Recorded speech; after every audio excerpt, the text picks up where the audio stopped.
հատկանիշներ են, որ չպետք է բնորոշեն կնոջը, որն է կնոջ ամենամեծ առաքելությունը, ինչ կանեին տղամարդիկ, եթե չլինեին կանայք, որն է հաջողակ կնոջ բանաձևը, բլից հարցեր Հիպոկրատի նվիրյալի շարքի շրջանակում բացահայտում ենք Իզմիլյան բժշկական կենտրոնի բժիշկ էնդոկրինոլոգ Սյուզաննա Ղարաքեշիշյանին։ Եթե չլիներ կինն ու գինին,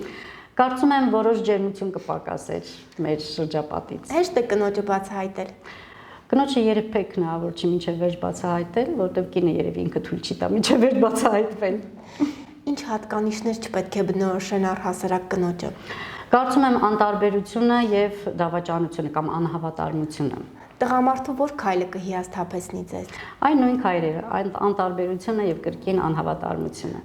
Կնոջը պետք է միշտ սիրել, մեծարել։ Կինը գեղեցիկ է երբ գնահատված է, երբ ինքնաբավ է։ Տարիքի հետ հասկանում եք որ կարևորը ընտանիքն է, ընտանեկան ջերմությունը, ընտանեկան ներդաշնակությունն է։ Ձեր խոստովանելու ձեր լավագույն տարբերակը։ Կարծում եմ ուշադրությունը։ Սիրո ձեր բանաձևը։ Ընտանեկան ջերմություն, միմյանց հասկանալու այդ շնորհքը։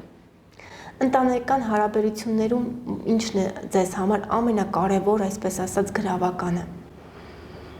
Նույն բանը կարծեի, միմյանց փոխհասկացվածությունը եւ ընտանեկան ջերմությունը ու ներդաշնակությունը։ Երևույթ, որից կյանքի այս փուլում ամենաշատն եք վախենում։